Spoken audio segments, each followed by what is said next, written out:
suami lafaz cerai dalam live tapi tak nak datang mahkamah. Macam mana? Okey. Soalan ni, satu, dia menarik. Kedua, dia macam ada kena-kena dengan situasi yang berlaku sekarang lah. Okey. Saya suka nak jawab benda ni dua point. Mungkin ada kena-mengena dengan kes yang berlaku sekarang ni lah. Okey, yang pertama, kalau nikah tu berdaftar, dia boleh terus buat permohonan pengesahan cerai dekat mahkamah. Kalau nikah tu tak berdaftar, nikah di Thailand, nikah di luar, tak berdaftar dalam mahkamah di pejabat agama, so dia tak boleh straight away pergi mahkamah untuk failkan pengesahan cerai. Tak boleh.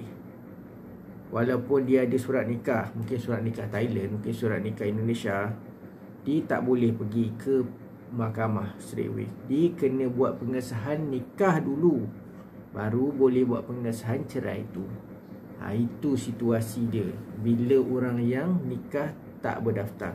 Bukan hanya untuk orang yang berlaku sekarang ni, tapi untuk orang lain pun sama. Itu yang pertama. Yang kedua, kalau orang tu tak datang, defendant tak datang, macam mana? Dalam situasi ada saksi, ada video, kita boleh gunakan video tu untuk sebagai sokongan di mahkamah. Kalau orang dalam, contoh dia lafaz dekat rumah dan ada saksi, mak dia contoh dia, adik-beradik dia contoh dia, so adik-beradik dia boleh datang dan mak dia boleh datang sebagai saksi di mahkamah. Dalam situasi yang live ni, dia tak ada saksi, contohnya dia tak ada saksi, dia hanya ada video saja. So video tu boleh digunakan untuk menunjukkan dekat mahkamah betul benda tu berlaku di mahkamah.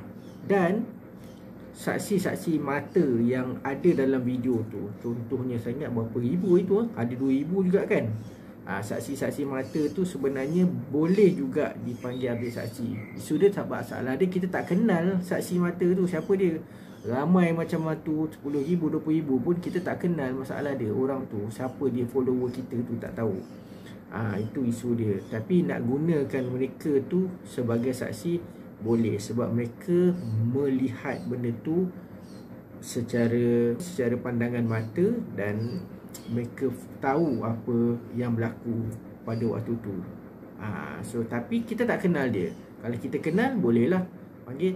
Cuma kita boleh guna video yang ada tu, video live yang ada tu. Kita boleh juga guna mata punya, saksi mata, orang follower yang melihat kejadian pada masa tu. Mungkin moga ada manfaat. Wallahu a'lam. Assalamualaikum.